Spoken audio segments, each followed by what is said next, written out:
ڈالنا ہے طے کر کے، کیونکہ حکم پہلے نازل ہوا ہے اور شراب حکم نازل کے بعد پی گئی ہے. یہاں تو معلوم ہونے کے بعد بھی عمل نہیں کرتا، اور وہاں صحابہ علم ہونے سے پہلے شراب کو اندر سے نکال رہے. حکم نازل ہو گیا، علم بعد میں ہوا، اس درمیان کی پی ہوئی شراب کا کیا ہوگا؟ جی ہاں، تو میں نے عرض کیا کہ بعد میں تو حکم آتا ہے عادت اور مزاج کے خلاف. میں اگلی بات عرض کرتا ہوں. بھوک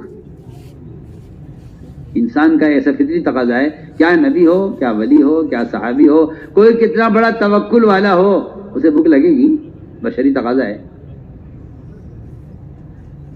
ابو رضی اللہ عنہ فرمایا آج کے وقت کیوں آپ بیٹھ کے نماز پڑھ رہے ہیں، بیمار ہیں؟ میں کہیں بولا بھوک ہے، بھوک کی شدت سے اتنا ضعف ہے کہ کھڑے ہونے کی طاقت نہیں ہے.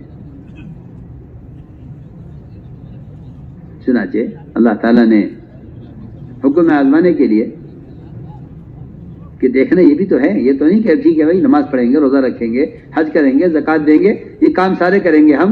سوال اس بات کا ہے کہ اگر ہم کسی کھانے کی چیز کو اچانک حرام کر دیں تو تم اس کو اس حرام چیز سے مجبوری کے موقع پر بھی بچتے ہو یا نہیں بچتے؟ میں اس کی مثال عرض کرنا چاہتا ہوں. صحابہ سفر میں تھے، اچانک سفر کے دوران جو ساتھ میں غلہ تھا اور زیادہ سفر تھا ختم ہو گیا. بھوک کی شدت، کیا کریں؟ اس وقت تک گدھے حرام نہیں ہوئے تھے، گدھے حلال تھے. خیال یہ ہوا کہ سواری کا تو کوئی انتظام ہو جائے گا یا کچھ پیدل چل لیں گے باری باری، لیکن بھوک کا تو علاج ہونا ضروری ہے، ایک فطری تقاضا ہے انسان کے اندر، جو نبی کو، ولی کو، صحابی کو، سب کو لگے گی. وہ بھوک لگی، کھانا ختم ہو گیا تھا، تو ایک گدھا ذبح کیا، حلال گوشت. جب گوشت تیار ہو گیا اور روایت میں ہے گلنے کے قریب آ گیا بالکل، اور صحابہ کو بھوک لگی ہوئی ہے اور تیار حلال گوشت سامنے ہے، ابھی کھانے کے ارادے ہی کر رہے تھے کہ اچانک آسمان سے حکم آیا آپ صلی اللہ علیہ وسلم پر کہ اپنے منادی سے کہیے کہ اعلان کر دیا کہ صحابہ میں اللہ نے اسی وقت گدھے کے گوشت کو حرام کر دیا. www.delhimarkazlivebeyan.com. سوچیے اب تو کھا لیتے، بعد میں ہو جاتا، مدینے جا کے ہو جاتا، اس کا متبادل مل جاتا ہمیں. میں پھر آپ سے دوبارہ کہتا ہوں کہ مسلمان حرام کاروبار اس لیے کر رہا ہے کہ جب مجھے متبادل مل جائے گا پھر میں اس کو چھوڑ دوں گا. اچھی بات ہے. جی ہاں، یہ حرام کا عادی ہو گیا ہے اور متبادل کا انتظار کر رہا ہے. اللہ نے متبادل کا انتظام نہیں کیا. آپ متبادل کا انتظام کرنے میں حرام کو چھوڑنا چاہتے ہیں، انتظار کر رہے ہیں. اللہ نے متبادل کا انتظام نہیں کیا. اگر اللہ تعالیٰ ان کو کھانے کے لیے کوئی چیز دے دیتے کہ لو بھائی یہ کھا لو، یہ دے دو پہلے، تو پھر اس کو آرام کر دیتے. میں کہتا ہوں کہ اس میں تو کوئی اطاعت کا کمال نہیں تھا کہ جب آپ کو حرام چیز کے بدلے میں حلال چیز مل گئی ہے تو کیا بات ہے. سوچیے آپ، جو کھانا حلال تھا وہ حرام کر دیا، اس کے علاوہ اور کچھ کھانے کو ہے نہیں، کیا کریں؟ اللہ رزاق صرف اتنے نہیں ہیں کہ رزق سے آپ کا پیٹ بھر دیں، وہ ایسے رزاق ہیں کہ وہ رزق کے بغیر کھلائے بغیر آپ کا پیٹ بھر دیں. تو اس کی ایک تھی سینکڑوں مثالیں حدیث میں. ایک کھجور کو چوس کر اگر 24 گھنٹے صحابہ میدان قتال میں گزار سکتے ہیں، کون سی تعجب کی بات ہے. جی ہاں، تو میں نے عرض کیا کہ یہ امتحان سخت امتحان تھا. اچانک حکم آیا کہ شراب کے اللہ تعالیٰ نے گدھے گوشت کو حرام کر دیا ہے. صحابہ نے ہانڈیاں الٹ دی اور کھانا پھینک دیا سب، کہ نہیں حکم آ گیا. کوئی ہے کہنے والا نعوذ باللہ کہ چلو مدینے جا کر اب تو کھا لو، آئندہ نہیں کھائیں گے؟ نہیں. کتنے گناہ ایسے ہیں جنہیں مسلمان یہ کہہ کر گزرتا ہے کہ اب تو کر لو، آئندہ نہیں کریں گے. ایسے لوگوں کی توبہ بھی قبول نہیں ہوتی. اس لیے کہ توبہ کی قبولیت کے لیے شرط یہ ہے کہ آپ گناہ کو ادھورا چھوڑیں. اگر آپ نے گناہ کو پورا کر لیا ہے تو پہلی شرط توبہ کی نہیں پائی گئی. میں بس بہت اہم بات کر رہا ہوں. یہ جو آدمی پلٹ کر جاتا ہے گناہوں کی طرف، اس کی بنیادی وجہ یہ ہے کہ اس نے اس وقت جو گناہ کو پورا کیا تھا وہ اس کا گناہ آئندہ کرنے کا حکم میں ہو گیا ہے. کیونکہ جب توبہ کا خیال آیا وہاں گناہ کو چھوڑ دینا چاہیے. یہ توبہ کی پہلی شرط ہے. اگر یہ نہیں پایا گیا اور آپ نے گناہ پورا کر لیا تو آپ آئندہ اس گناہ کو دوبارہ کریں گے، کیونکہ آپ کی توبہ اللہ کے یہاں قبول نہیں ہوئی. جی ہاں، گناہ کا اتمام توبہ کو مردود کر دیتا ہے. گناہ کو پورا کرنا توبہ کو مردود کر دیتا ہے. میں بہت کام کی بات آپ سے کہہ رہا ہوں. ایسے بہت لوگ ہیں جو کہتے ہیں اب تو کر لو، دیکھو بھائی آئندہ نہیں کرنا ہے. جی ہاں، نہیں، آئندہ کرے گا کیونکہ اس نے گناہ کو پورا کیا ہے. جی ہاں، گناہ سے اخلاع کا مطلب ہی یہی ہے کہ آپ گناہ کو ادھورا چھوڑ دیں. تو میں نے عرض کیا کہ یہاں کھانے پینے کی ضرورت میں آزمائش آئی ہے کہ ہم آزما کے دیکھتے ہیں. یہ حرام گوشت کھا لیتے ہیں کہہ کر کہ اب کچھ اور نہیں ہے تو کیا کریں، جو حکم پورا کرتے ہیں. لوگ صحابہ کرام کی برکتوں کے واقعات کو بیان کرتے ہیں. چوہا شرکے لے کے آ رہا ہے اور مشکل گھی کا بھر گیا ہے اور آسمان سے کھانا اتر رہا ہے. جی ہاں، اور چکی میں سے آٹا نکل رہا ہے. یہ سمجھتے ہیں یہ صحابہ کے ایمان کا کمال ہے. میں کہتا ہوں ایمان کا نہ یہ مقتضا ہے، نہ یہ ایمان کی علامت ہے، نہ یہ ایمان کا مقصود ہے، نہ یہ ایمان کی حقیقت ہے. کچھ نہیں ہے. یہ خامخواہ کی بات ہے. لوگ کہتے ہیں ایسے بن جائے کہ جیسے صحابہ کے ساتھ ہمارے ساتھ ہونے لگے. نہیں، یہ ان کے ایمان کا کمال نہیں ہے، یہ ان کی اطاعت کا کمال ہے. یہ حرام کاروبار کر کے برکت کی دعائیں کرائے، یہ حرام کاروبار کر کے جو ہے برکت کے تعویذ مانگے. جی آج کل بیچارے لوگوں کو فرائض سے زیادہ وظائف کا یقین ہے. اگر کہہ دو نماز پڑھ لو فجر کی تو نہیں ہمت. اور اگر اس سے کہا کہ تم نے یہ وظیفہ رات کو پڑھ لیا 1 بجے کھڑے ہو کر 1 گھنٹہ تو تمہارا کاروبار چل جائے گا، یہ کر لے گا اس کام کو. میں حیران ہوں اس بات سے کہ جو بے برکتی فرائض کے ضائع کرنے سے آتی ہے وہ وظائف کے پڑھنے سے کیسے آ جائے، کیسے ختم ہو جائے گی. سوچیے آپ، جو قرضے فرائض کے ضائع کرنے سے، جو قرضے سودی کاروبار سے مسلط کیے گئے اللہ کی طرف سے آپ پر، آپ ان قرضوں کو وظائف سے اور تعویذات سے ان قرضوں کو ہٹا لیں گے؟ ایسا نہیں ہو سکتا. جو حالات فرائض کے ضائع کرنے سے آتے ہیں وہ وظائف کے پڑھنے سے درست نہیں ہوتے.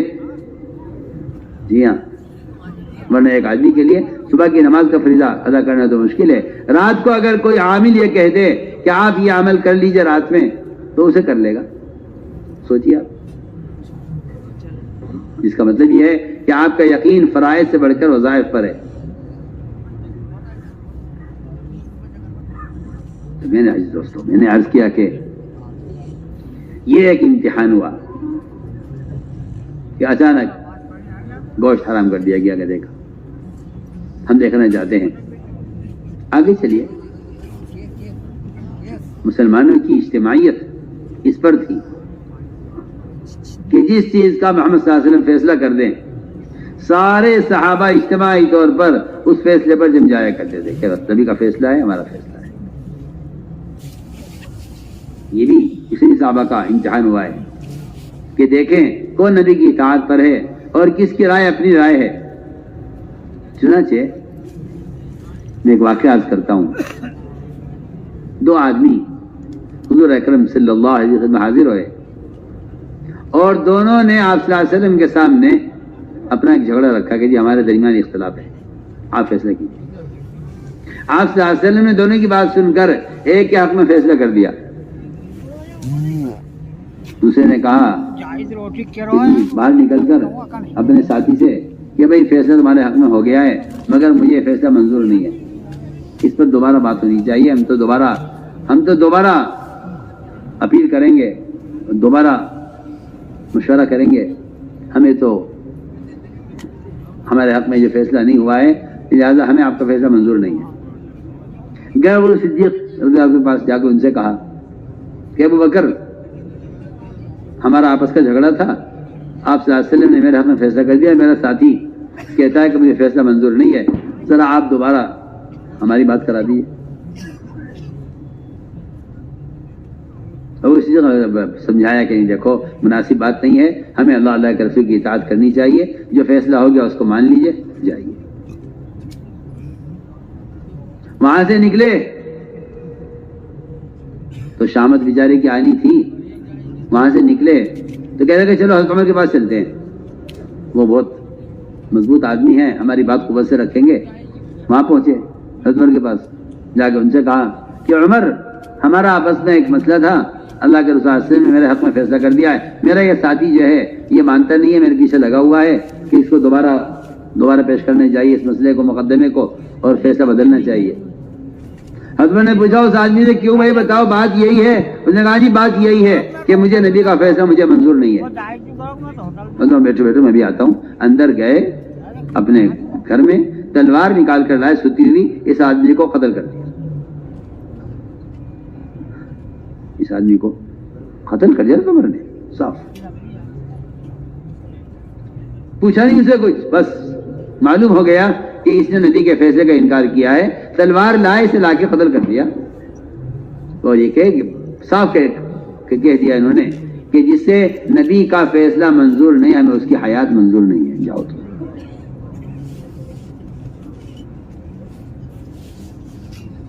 یہاں مسلمان سنتوں میں جھگڑ رہا ہے. جی ہاں، اور وہاں انہوں نے صاف تلوار لائے اس کے اڑا دی. اس پر اللہ نے قرآن کی آیت نازل فرمائی حضرت عمر کے اس فعل پر، فرمایا فلا وربک لا یحتاج حکیمک فیما شجر بینہم، کہ تیرے رب کی قسم یہ لوگ ایمان والے ہو ہی نہیں سکتے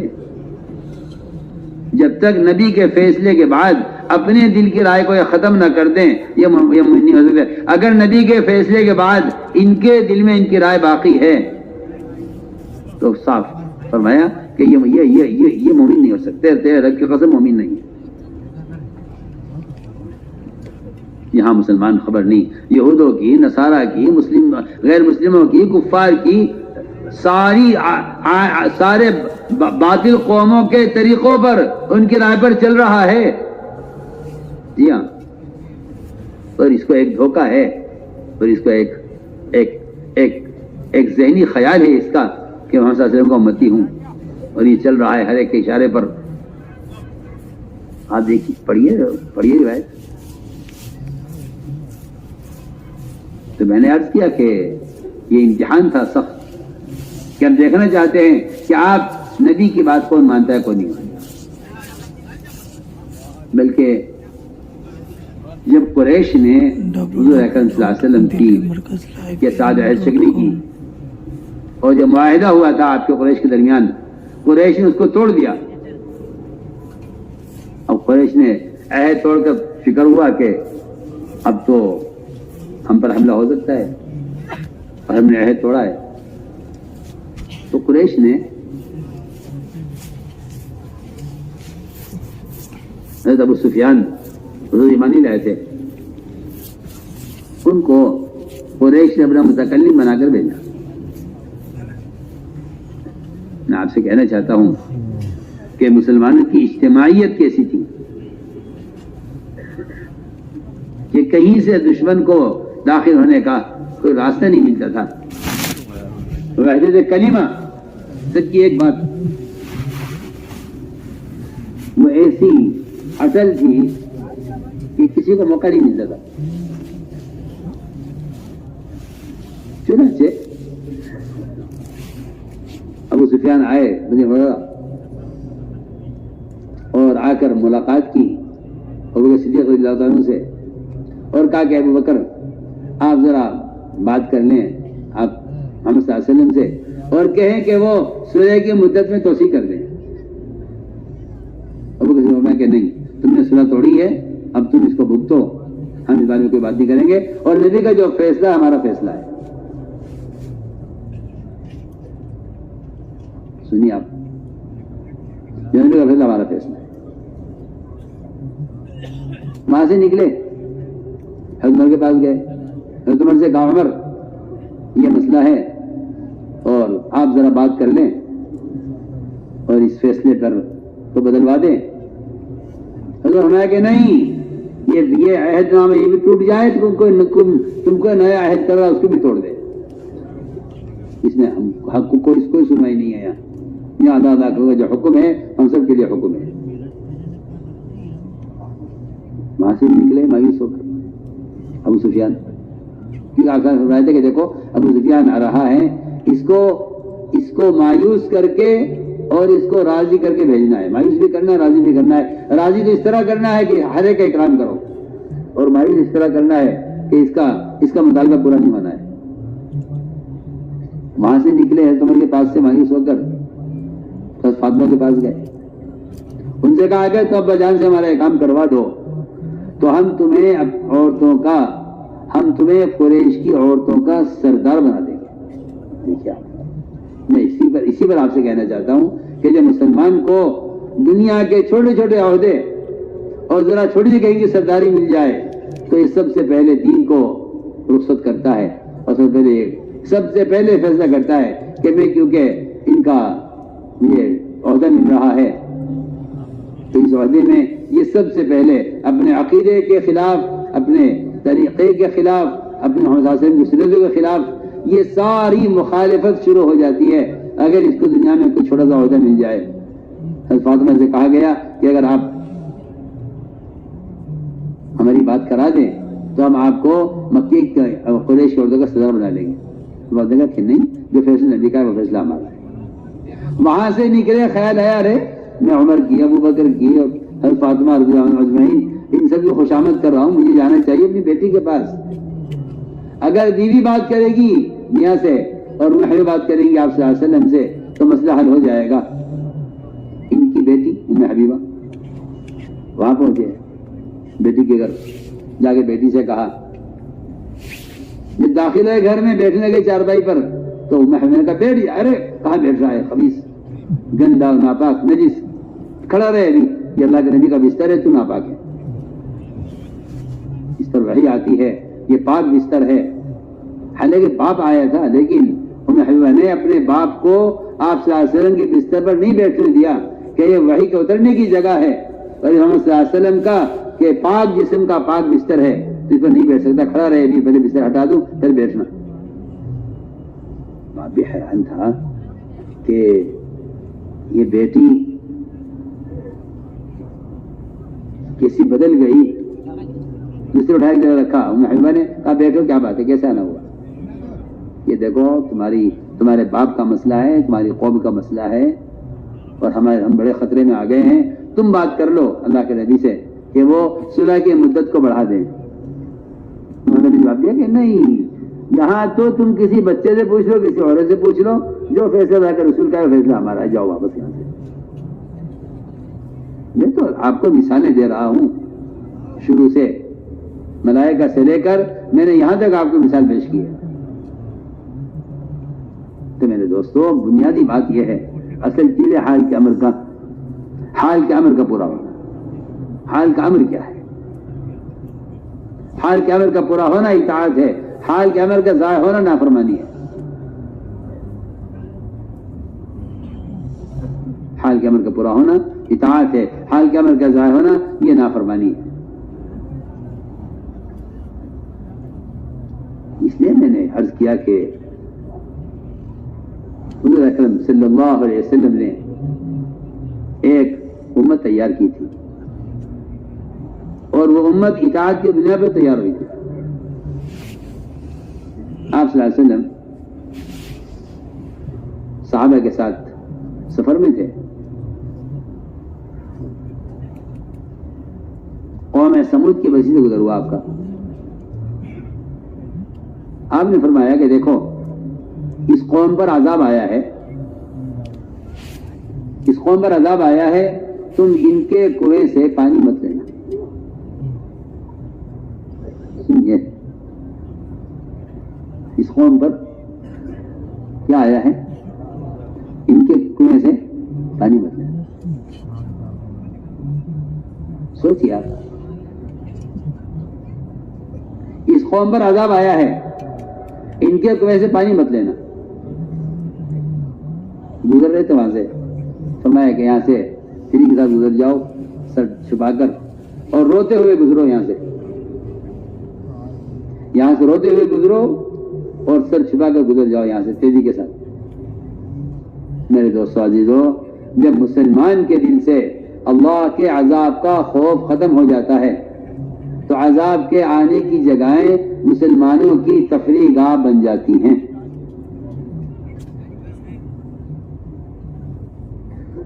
عذاب کی جگہیں مسلمانوں کی تفریح گاہ بن جاتی ہیں. عذاب کا خوف ختم ہو جاتا ہے تو جن پر عذاب آیا ہے ان کی بستیاں مسلمانوں کے لیے وہ تفریح کی جگہ بن جاتی ہیں.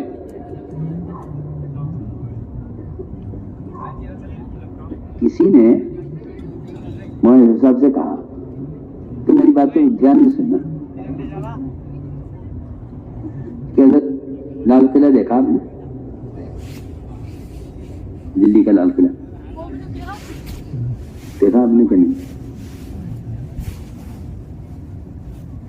تو بچپن نازد کا کچھ دوست آئے ادھر ادھر سے، مولانا صاحب سے کہا بچپن نازد کا پڑھائی کا زمانہ تھا، مولانا صاحب کا پڑھائی کا زمانہ تھا، تو کانلے سے کچھ اعزا آئے، مولانا صاحب سے کہا کہ چلو ہمارے ساتھ لال قلعہ دیکھیں. اللہ اکبر.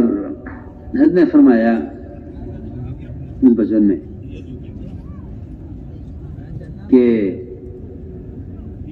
اللہ کے عذاب سے اجڑے ہوئے قلعوں کو دیکھ کر تم کیسے ہمت کر لو گے اس کو دیکھنے؟ جی ہاں، ہمت کیسے ہوگی تمہاری؟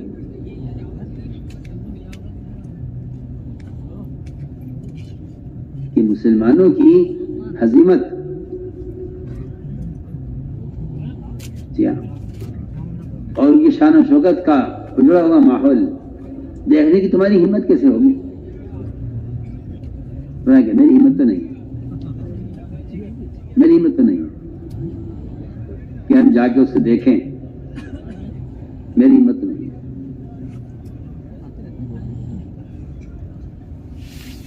تو میں عرض کر رہا تھا کہ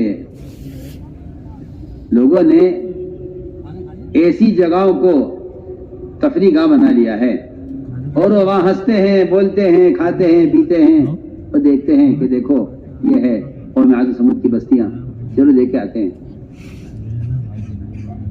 کیونکہ جو آدمی قرآن کے الفاظ سے عبرت نہیں لے گا وہ ان کے عملی نقشوں سے بھی عبرت نہیں لے گا.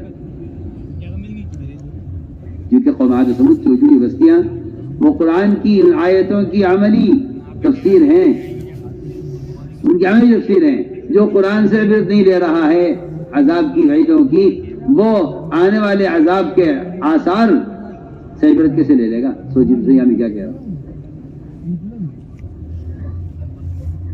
چنانچہ آپ صلی اللہ علیہ وسلم جماعتیں گزرنے لگے، ہمارے صاحب سے سر چھپا لو اور یہاں سے گزر جاؤ اور ان کے کنویں سے پانی مت لینا.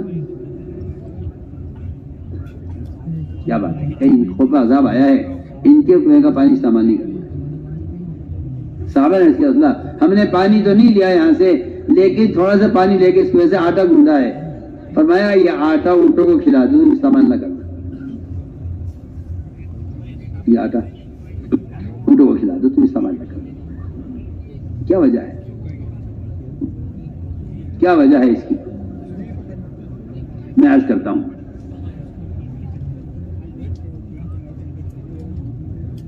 جو چیز گناہ کے لیے استعمال ہوتی ہے اس چیز کے اندر گناہوں کے اثرات اس طرح پیوست ہو جاتے ہیں. میں اس کی آپ کو ایک مثال دیتا ہوں، اللہ کرے سمجھ میں آ جائے. ابھی آپ سے چند سال پہلے کرونا گزرا ہے. جی ہاں، جہاں تک حالات ہو گئے تھے کہ اگر کسی نے یہ ہاتھ لگائے تو آپ نے ہاتھ نہ لگائیں، اگر کسی نے یہ گلاس پانی پیا تو آپ اس نے نہ پیے، اور اگر کوئی اس میں لیٹے تو آپ نے لیٹی ہے. جی ہاں، بیماری اتنی بیماری اتنی متعدی ہو گئی. جی ہاں، یہ جسمانی بیماری کا حال ہے.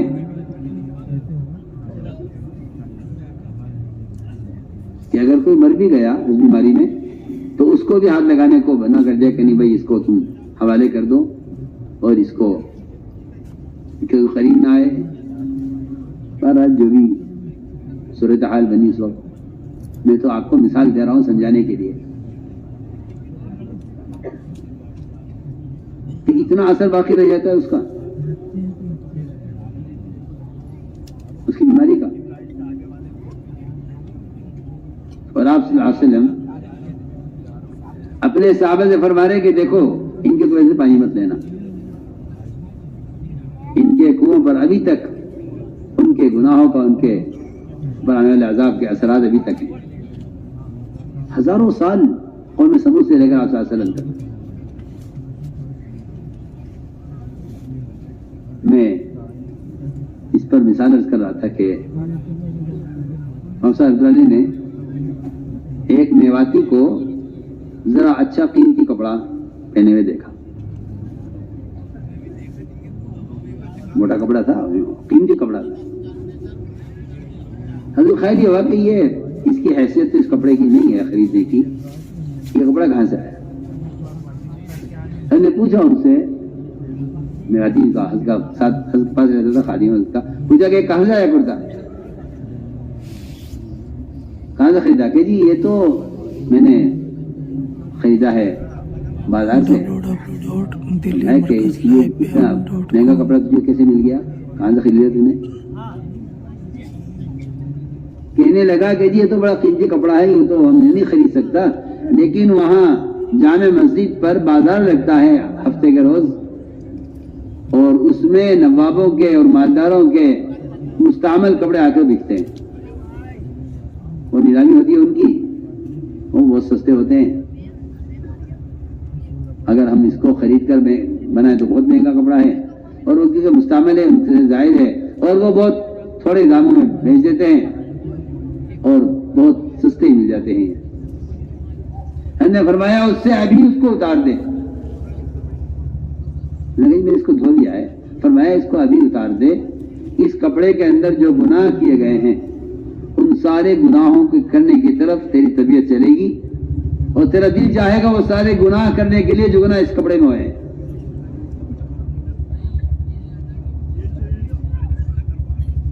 اس کا اثر، اور دوسری بات یہ ہے کہ تیری عبادت پر، ذکر پر، تلاوت پر اس کپڑے کا اثر پڑے گا. اس کپڑے کو بھی اتار. فرمایا کہ تو سستا کپڑا گھٹیا نیا خرید کے پہن لے، یہ بہتر ہے اس سے کہ تو ان کپڑوں کو استعمال کرے جن کپڑوں کو اب غیروں نے گناہوں میں استعمال کیا ہے، گناہوں کے ساتھ استعمال کیا ہے. تو میں سوچ رہا تھا، میں نے کہا کہ اگر کوئی شخص اس کا انکار کرے کہ اس سے کیا ہوتا ہے، اس سے کیا ہوتا ہے. نیکیوں کے اثرات بھی اللہ کی قسم اسی طرح کپڑے میں آ جاتے ہیں، جس طرح گناہوں کے اثرات آتے ہیں، اسی طرح نیکی کے اثرات آتے ہیں. امام شافعی رحمۃ اللہ علیہ نے امام احمد بن حنبل رحمۃ اللہ علیہ کو کے بارے میں خواب دیکھا، بشارت ہوئی. آپ صلی اللہ علیہ وسلم خواب میں تشریف لائے اور کہا کہ احمد بن حنبل سے کہو کہ وہ اپنے مسلک پر، اپنی بات پر جمے رہیں. حالات تو بہت آئیں گے لیکن اپنی بات پر جمے رہیں. میں مثال دے رہا ہوں اسے. چنانچہ وہ اب بات پر جمے رہے، حالات بھی آئے، کوڑے بھی لگے، سب کچھ ہوا، لیکن وہ اپنی بات پر جمے. میں کہ اگر انہوں نے ایسا کر لیا تو اللہ تعالیٰ ان کے علم کو عالم میں پھیلائیں گے. تو یہ خبر دینے کے لیے امام شافعی نے ایک خط میں، کاغذ میں خواب لکھ کر لفافہ بند کر کے اپنے آدمی کو دیا کہ جاؤ یہ خط لے جاؤ. وہ لے گئے. امام ہمیں میں نے خط کھول کے پڑھا، اس میں خواب لکھا ہوا تھا. رونے لگے اور رو کے فرمایا کہ تم یہ بشارت لے کر آئے ہو, میرا دل چاہتا ہے کہ تمہیں کوئی چیز دوں, میرے پاس بس کچھ نہیں ہے. وہ اندر کا جو بنیان ہوتا ہے پہننے کا, وہ پہنے بیٹھے ہوئے تھے, تو کہا کہ خوشخبری لے کر آئے ہو, تو یہ بنیان میں دے دیتا. احمد رحمۃ اللہ علیہ نے اپنا بنیان اتار کر دیا, اس بشارت لانے والے کو ہدیہ کیا. یہ لے گئے. امام شافعی نے مجھے کیا ہوا, میں گیا تھا, میں نے ان کو خط دیا, انہوں نے پڑھا, اور پڑھنے کے بعد انہوں نے مجھے اپنا بنیان اتار کے دیا, ہدیہ کر دیا کہ میرے پاس تمہیں دینے کے لیے اس کے علاوہ کچھ نہیں ہے, یہ لے جاؤ. امام شافعی نے فرمایا کہ میں تم سے یہ تو نہیں کہتا کہ یہ بنیان مجھے دے دو, یہ تو بڑی برکت کی چیز ہے, تم رکھو اپنے پاس, لیکن میں تم سے اتنا ضرور کہتا ہوں کہ اس کو پانی میں بھگو کر اس کا پانی مجھے دے دو, یہ پانی برکت کی بات رکھوں گا. یہ بڑوں کے درمیان یہ اثار, یہ محبتیں اور یہ قرابتیں تھیں.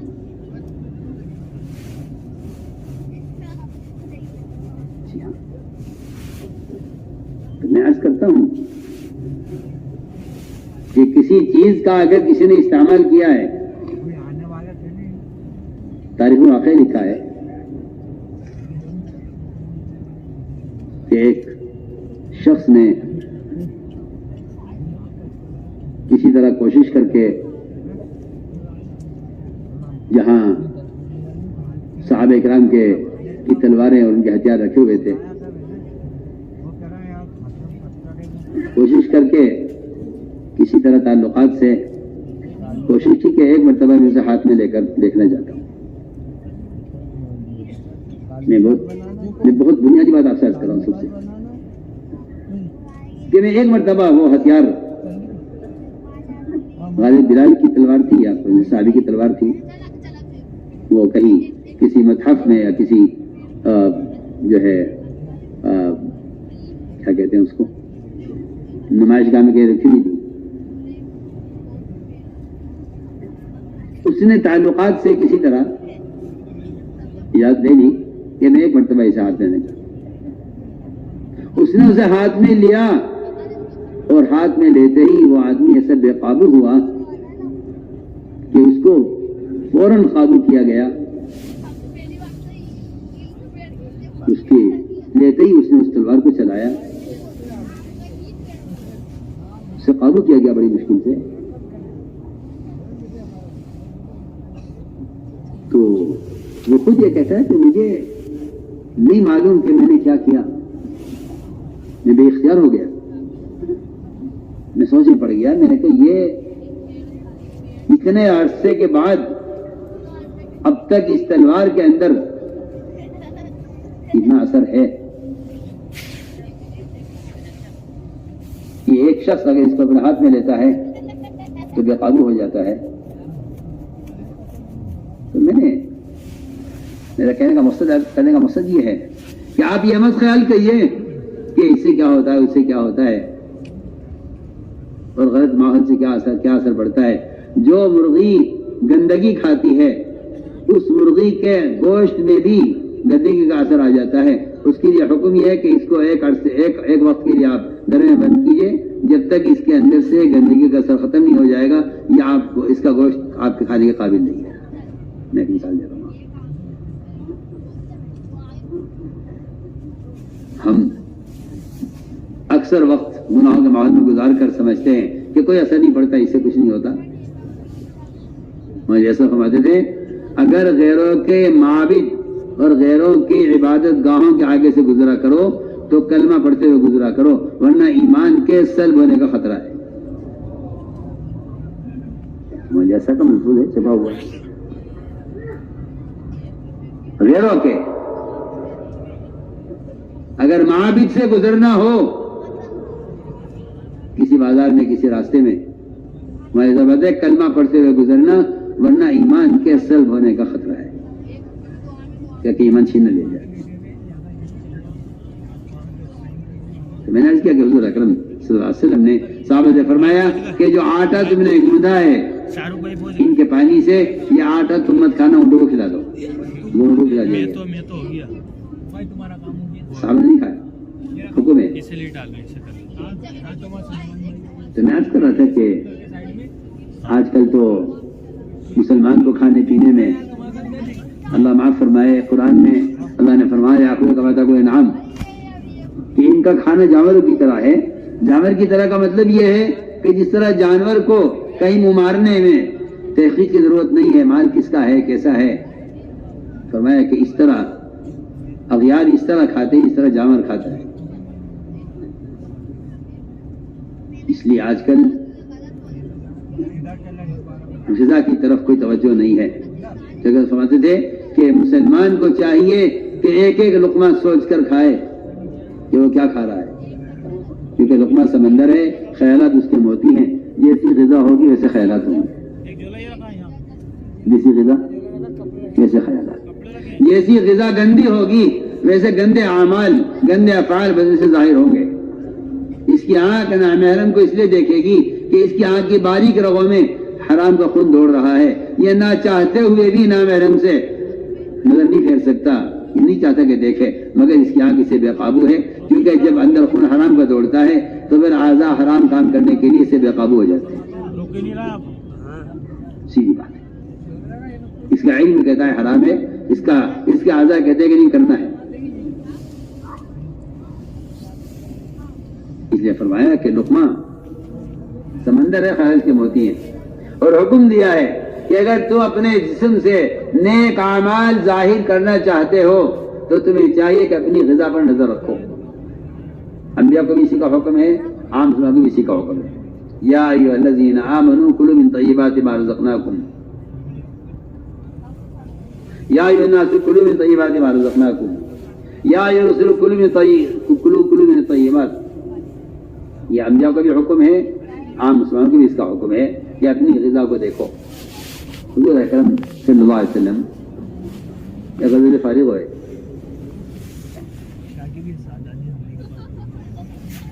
ایک عورت نے آپ کے چہرے میں بھوک کے آثار محسوس کیے،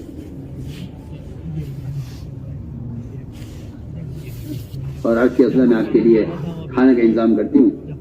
وہ گئی، اس نے اپنی پڑوسن سے بکری خریدی اپنے حلال پیسے سے، اور آپ کے لیے گوشت تیار کیا۔ جب آپ نے منہ میں لقمہ رکھا تو لقمہ اتنا سخت ہو گیا آپ کے منہ میں وہ گوشت کہ آپ کے حلق سے اترا نہیں، حلق سے نہیں اترا۔ آپ نے پوچھا اس عورت سے، یہ بکری کہاں سے آئی ہے؟ یہ اصل میں نے حلال پیسے سے خریدی ہے، میں نے اپنے حلال پیسے سے خود خریدی ہے۔ فرمایا پہلے معلوم کرو کس نے بیچی ہے، اور بیچنے والے کہ یہ اپنی اس کی چیز تھی یا اس نے کسی اور کی بیچی ہے۔ وہ گئی عورت اپنی پڑوسن کے پاس، جا کے اسے سوال کیا اور اس سے پوچھا کہ تم نے بکری بیچی؟ کیا میں نے بیچی تو ہے، مگر اس بکری کے بیچنے کے بعد میرا شوہر آیا اور اس نے کہا کہ بکری کی قیمت تم نے غلط لی ہے، اس کی قیمت اس سے زیادہ ہے، جبکہ اس کی کیا غلطی ہے؟ اس میں غلطی اس کی ہے۔ آپ غور کیجئے، آپ یہ مت کہیے کہ یہ تو میں نے اس سے لیا ہے، نہیں، اس نے کہاں سے لیا ہے؟ آپ کو معلوم نہیں ہے ابھی، آپ کو معلوم نہیں ہے کہ حرام کا لقمہ کہاں تک اس کا اثر پڑتا ہے۔ آپ تو یہ کہ کھا جاتے ہیں کہ میں ایسا بھی کیا متقی بننا، ہمیں واقعی مجھے حیرت ہوتی ہے، ایسے بھی کیا متقی بننا، جو مجھے جس پہ حیرت ہوتی ہے۔ ایک آدمی کو معلوم ہے آدمی کا کاروبار سودی ہے، معلوم ہے، سب خبر ہے، لیکن آپ یہ کہتے ہیں کہ ایسے بھی کیا متقی بننا۔ میرے دوستو عزیزو،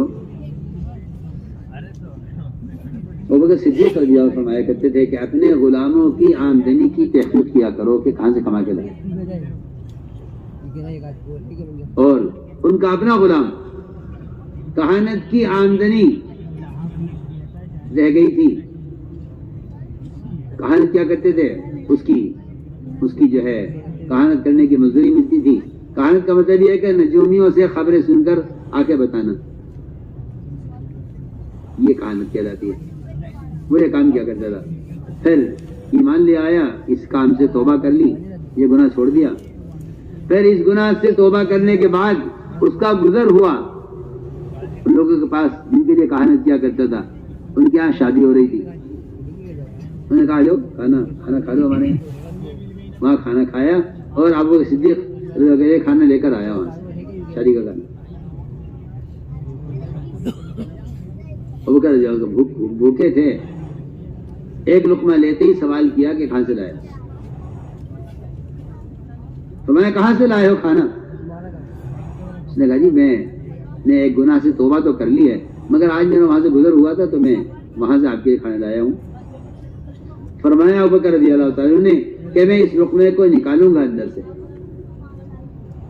وہ لقمہ چلا گیا معدے میں، وہ نکل کے نہ دیا. روایت میں ہے بار بار پانی پیتے تھے اور قے کرتے تھے، یہاں تک کہ وہ لقمہ قے کے ساتھ باہر آیا. فرمایا کہ اگر یہ میری جان لے کر بھی نکلتا میں اس لقمے کو نکالتا، کیونکہ جو لقمہ حرام مال سے تیار ہو، خون کا جو قطرہ حرام مال سے تیار ہو، جہنم کی آگ اس کی زیادہ حقدار ہے. تو میں نے عرض کیا کہ رضا بنی اسرائیل کے بچڑے کی پوجا پر جمع ہونے کا سبب کیا ہوا؟ بنی اسرائیل ان کے بچڑے کی پوجا پر جمع ہونے کا سبب کیا ہوا؟ ایسا تو نہیں ہے کہ لوگ کہیں گے ہمیں تو ویسے گمراہ کر دیا گیا. نہیں، دیکھو میں افسوس عرض کرتا ہوں کہ گمراہی کے آدمی خود کام کرتا ہے پھر گمراہ ہوتا ہے. ایسا نہیں ہے کہ کوئی کسی کو زبردستی گمراہ کر دے، ایسا نہیں ہوتا، بلکہ آدمی گمراہی کے کام کرتا ہے تو گمراہ ہوتا ہے.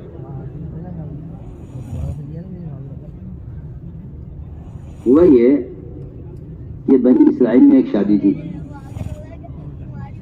انہوں نے شادی کے لیے مال مستعار لیا ادھار کہ بھائی ہمارے یہاں شادی ہے، ہمیں سونے کی ضرورت پڑ گئی ہے اور ہم شادی ہو جائے گی تو ہم آپ کا قرضہ واپس کر دیں گے، ادھار لیا ہے واپس کر دیں گے. وہ انہوں نے ادھار کے طور پر لیا، اور جب شادی ہو گئی تو ابھی یہ واپس نہیں ہوا تھا کہ اس درمیان میں فرعون غرق ہو گیا، اور جن کا سونا تھا وہ بھی غرق ہو گئے، ختم ہو گئے. ان کا یہ سونا رہ گیا بنی اسرائیل کے پاس. سوچیے آپ، مال کہاں سے چلا؟ واپس کرنے والا مال تھا، مستعار لیا تھا، وہ مال رہ گیا بنی اسرائیل کے پاس، اور جن کا مال تھا وہ غرق ہو گئے، ختم ہو گئے. یہ مال انہوں نے لے لیا، اور لے کر انہوں نے سامری نے اس سونے کو جمع کیا، اس کا بچڑا بنایا، اور بچڑا بنا کر کہا ھذا الہکم و الہ موسیٰ، کہ لو یہ ہے معبود تمہارا بھی، تمہارا بھی، موسیٰ کا بھی، اس کی پوجا کرو. بنی اسرائیل کی اکثریت اس بچڑے کی پوجا پر جمع ہو گئی. سب کیا ہوا؟ وہ قرض مال جو لیا تھا واپس کرنے کے لیے، اس نے یہ اثر دکھلایا. میں نے عرض کیا کہ یہ بہت غور کرنے کی بات ہے. آدمی چاہتا ہے کہ میری نماز میں کمال ہو، میرے ذکر میں کمال ہو، اور میری عبادات میں کمال ہو، اور میرے معاشرے میں کمال ہو. لوگ یہ شکایت بھی کرتے ہیں کہ جی گندے وساوس آتے ہیں، برے کاموں کو دل چاہتا ہے، اس کے لیے کون سا عمل کروں؟ میں کہتا ہوں کہ سارے اعمال سے بڑھ کر سب سے بنیادی سبب وہ غذا کا پاکیزہ ہونا ہے. غذا کا پاکیزہ ہونا. یہ معاشرہ کا محفوظ ہے کہ لقمہ سمندر ہے، خیالات اس کے موتی ہیں. آپ لقمہ کو معمولی مت سمجھیں. تو میرے دوستوں، میری تو ساری بات کا خلاصہ حال کے امر کا پورا کرنا ہے. جس طرح حال کا امر عبادات میں ہے، معاشرے میں ہے، ایسے ہی حال کا امر وہ اس دعوت اللہ کے اس محنت میں اور دعوت اس کے میدان میں بھی حال کا امر ہے. اگر حال کا عمل آپ پورا کریں تو آپ کامیاب، اور اگر حال کے عمل کو ضائع کر دیں تو آپ ناکام۔ میں مثال دیتا ہوں، صحابہ کرام کے اللہ کے راستے میں نکلنے کا جو امر ہے وہ حال کا امر ہے، اس کو ٹال نہیں سکتے۔ اس کو ٹالنے پر قرآن حدیث اللہ کی ناراضگی سے بھرے ہوئے ہیں۔ آج کل لوگ یہ سمجھتے ہیں کہ ایک مستحب کام ہے تبلیغ میں نکلنا، اور مستحب کام پر تو کوئی عذاب کی وعید نہیں ہونی چاہیے۔ یہ خیال بالکل غلط خیال ہے، یہ خیال غلط خیال ہے، یہ خیال بالکل بے بنیاد خیال ہے۔ اس لیے کہ اللہ کے راستے میں نکلنے کا اللہ کا امر ہے، اور وہ امر اس لیے ہے تاکہ دین دنیا میں قائم رہے۔ یہ قائم دین کے لیے نکلنے کا امر ہے۔ یہ خیال غلط خیال ہے کہ اگر قتال کا حکم آ گیا ہے اور قتال کا موقع آ گیا ہے اور دشمن مقابلے پر آ گیا ہے، اقدامی قتال کا موقع ہے، دفاعی قتال کا موقع ہے، تب تو نکلنا ضروری ہے، حال کا امر ہے۔ اور اگر ایسا کچھ نہیں ہے تو پھر حال کا امر اتنا ضروری نہیں ہے نکلنا۔ میں کہتا ہوں یہ خیال غلط ہے۔ حال کا امر آیا کہ نکلو۔ تین صحابہ، کعب بن مالک، کعب بن ابی، بن ربیع، ان تین صحابہ کو ان کا کہنا یہ تھا کہ ہمارے پاس سہولت بھی تھی، مال بھی تھا، سواری بھی تھی، بس کاہلی سستی، کل نکلیں گے، پرسوں نکلیں گے، بس تو جانا ہی ہے، چلے جائیں گے، ہاں چلا جاؤں گا، ہاں چلا جاؤں گا۔ جو مجھے آپ صاحب سے عرض کرتا ہوں آپ سے، جو اس وقت سب کا حال ہے کہ لوگوں کا خیال یہ ہے کہ نکلنا دین سیکھنے کے لیے تو ہے، اور میں تو اللہ کا فضل ہے دیندار آدمی ہوں۔ میں آپ سے پوچھتا ہوں کہ نعوذ باللہ ثم نعوذ باللہ، صحابہ کرام میں ایسی کیا کمی تھی دینی اعتبار سے جس میں ان کو جماعت سے نکالا جائے کہ میں نکل کے دین سیکھو؟ میں پوچھتا ہوں، سب سے پوچھتا ہوں، عوام یا علماء، کیا کمی تھی صحابہ میں؟ ان کو نکالا گیا۔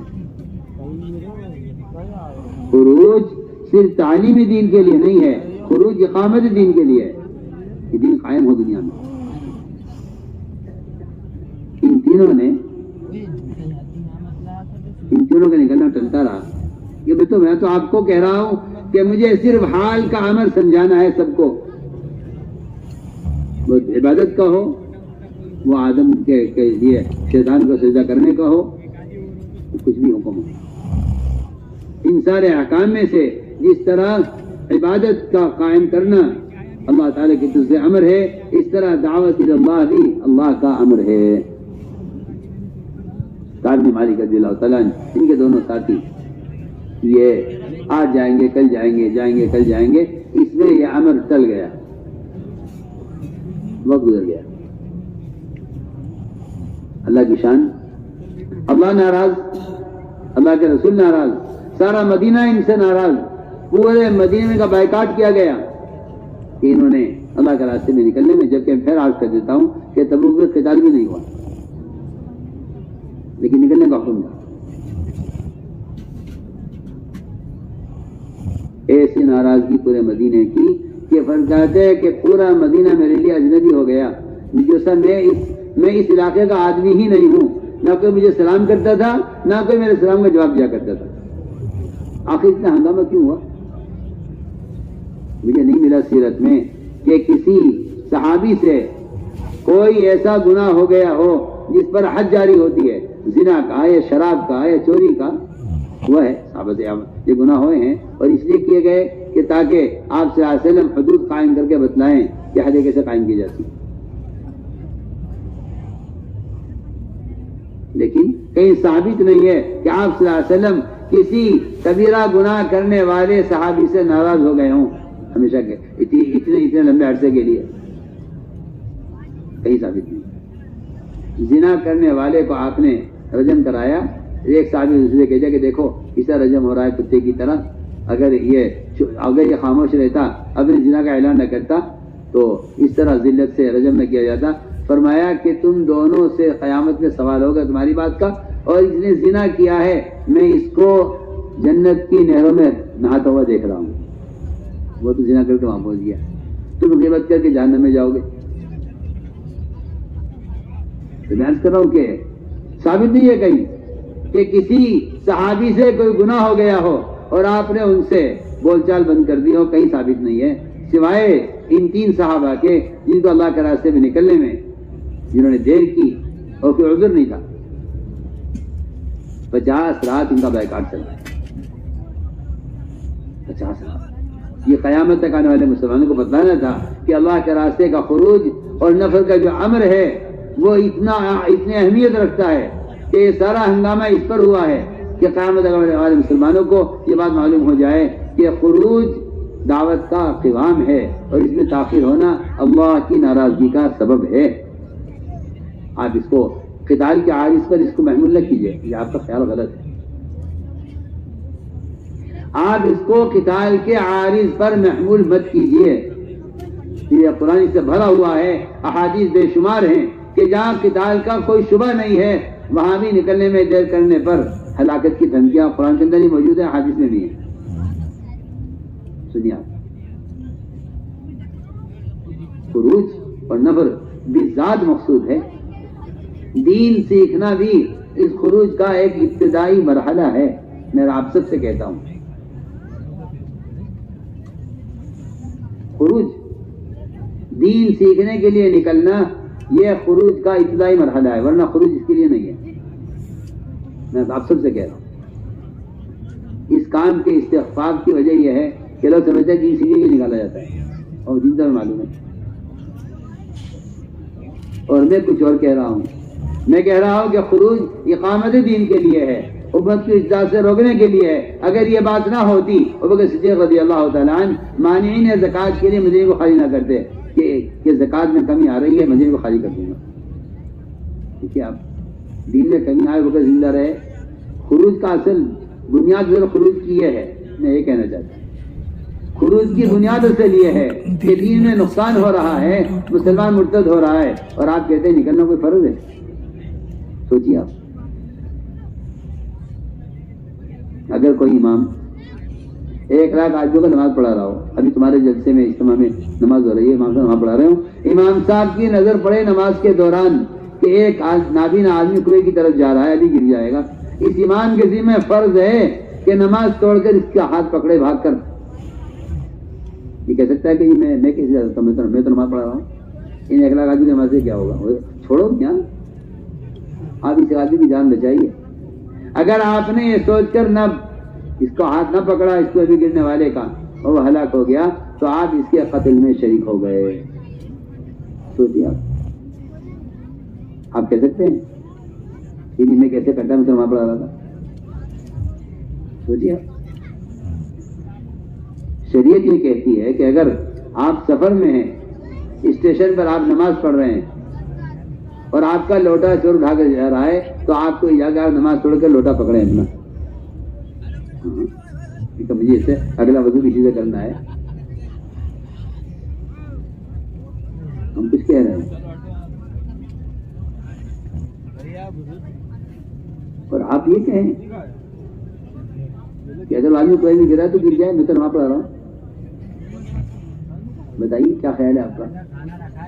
اس ایک آدمی کو کنویں سے گرنے کی بچانے کی اہمیت اس کی 1 لاکھ آدمیوں کی امامت سے کہیں زیادہ اہم ہے.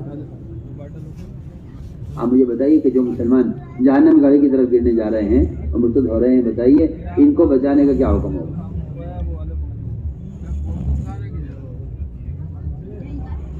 کہ دین کو سب کو معلوم ہے، جو بچے گا بچے گا، جو ہلاک ہو جائے گا. میں کہتا ہوں کہ جو آدمی گناہوں کے ماحول میں اور گمراہی کے ماحول میں ہے، وہ بالکل اس نابینا کی طرح ہی اس پر رحم کھانا چاہیے. یہ انسانوں کو معلوم نہیں ہے. اللہم اہد قوم لا یعلمون، نبی یہ کہا کرتے تھے تکالیف پر، اللہم اہد قوم لا یعلمون، کہ یہ جانتے نہیں ہیں. میں عرض کرنا چاہتا تھا یہ کہ خروج اور نفر بالذات مقصود ہے. میں سب سے کہہ رہا ہوں بالذات مقصود ہے. آپ دن سے نکال دیجئے کہ وہ خروج قتال کے لیے مقصود تھا، خیر دن سے نکال دیجئے. قرآن ہلاکت کی دھمکی دے رہا ہے ان صحابہ کو،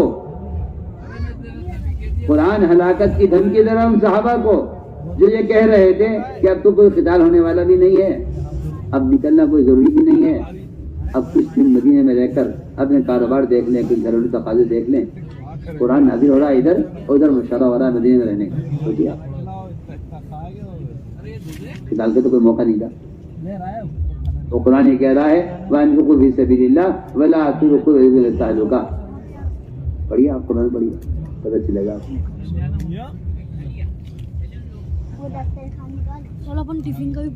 تو میرا عزیز دوستو بزرگوں، غور کرنے کی بات ہے، غور کرنے کی بات ہے کہ ان 3 صحابہ پر 50 رات جو بائیکاٹ چلا ہے، اس درمیان میں غسان بادشاہ نے انہیں خط لکھا کہ تمہارے ساتھی نے زیادتی کے ہمارے پاس آ جاؤ، اس کو اس جواب دیا، اس کا خط تنور میں جلا کر بتایا کہ تمہاری دعوت کی ہمارا یہ حیثیت ہے۔ غسان بادشاہ پورا مدینہ کانپتا تھا غسان جناب سے، اس کا خط آیا ان کے پاس، کیونکہ بات یاد رکھنا کہ جو آدمی دعوت کے تقاضوں میں سے بیٹھ جائے گا اور مرکزی اجتماعیت سے کٹ جائے گا، اس پر فوراً باہر کے لوگ اس پر ہاتھ ڈالیں گے اور اس کو توڑ کر اپنے یہاں لے جانا چاہیں گے کہ آ جاؤ تم، چھوڑو مرکز، ادھر آ جاؤ۔ یہ ہم سب مدینہ منورہ کی مرکزیت سے صحابہ کو توڑنے کی بہت کوششیں ہوئی ہیں، جو آپ سے عرض کر چکا ہوں کہ کس طرح ابو سفیان نے آ کر ایک ایک سے ملاقات کی اور ایک ایک کا ذہن بنایا۔ ہمارا ایک بندھن ہے، ہماری ایک اجتماعیت ہے، ہمارا ایک فرد بھی اس سے نکل نہیں سکتا۔ یہی غسان بادشاہ نے کیا کعب بن مالک کے ساتھ، خط لکھا انہیں، ہمارے پاس آ جاؤ، ہم تمہیں ٹھکانہ بھی دیں گے، تمہیں عزت بھی دیں گے، تمہیں عہدہ بھی دیں گے، تمہیں مال بھی دیں گے۔ اگر ہم نے آپس میں اختلاف ہے تو اس کا مطلب یہ نہیں ہے کہ ہم اپنوں کو چھوڑ کر غیروں کی طرف ہو جائیں گے، ایسا نہیں۔ اس کے خط کو تنور میں ڈالا اور سب جواب دیا۔ یہ تھا صحابہ کرام کا عمل، اور میں کہنا چاہتا ہوں کہ اس سارے ہنگامے کا حاصل یہ تھا کہ امت مسلمہ سمجھ لے قیامت تک کے لیے کہ خروج اور نقل و حرکت یہ دعوت کا قوام ہے، اس دعوت کا اسی پر مدار ہے، اور یہی وجہ ہے کہ اللہ تعالیٰ نے قیامت تک کے لیے اس امت کا رعب وہ 2 چیزوں میں رکھ دیا تھا۔ ایک دعوت میں، دوسرے اتباع سنت میں، اور تیسری بھی بات عرض کر دیتا ہوں کہ اللہ نے اس امت کا رعب آپس کی اجتماعی میں رکھا ہے۔ ان 3 چیزوں میں اللہ نے اس امت کا رعب رکھا ہے۔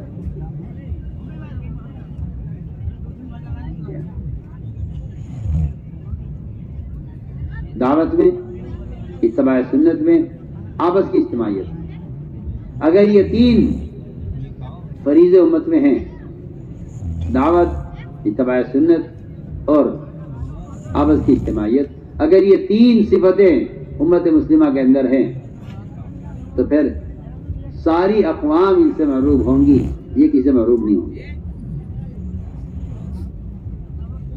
اقوام ان سے محروب، یہ کسی سے محروب نہیں ہوں گے۔ ورنہ حقیقت یہ ہے کہ جب مسلمان دعوت چھوڑ دیتا ہے تو دعوت کا چھوڑ دینا اس کے اندر باطل کا رعب پیدا کر دیتا ہے۔ یہ حقیقت ہے جو میں کر رہا ہوں۔ دعوت کا چھوڑ دینا دل میں باطل کا رعب پیدا کر دیتا ہے۔ وجہ اس کی یہ ہے کہ اللہ رب العزت نے رعب کے ذریعے اس کی مدد کا وعدہ جو کیا ہوا ہے قرآن میں، وہ صرف دعوت پر کیا ہوا ہے۔ ان تنصروا اللہ ینصرکم ویثبت اقدامکم، کہ اگر تم اللہ کے دین کا مددگار ہو تو ہم تمہاری مدد کریں گے اور باطل کی کوششوں کے مقابلے میں تمہارے قدموں کو دل پر جمائیں گے۔ یہ قرآن کا جو وعدہ ہے قدم کے جمانے کا، یہ دعوت پر ہے۔ اب بڑھیا قرآن پڑھیے سمجھ کر، یہ وعدہ عبادت پر نہیں ہے۔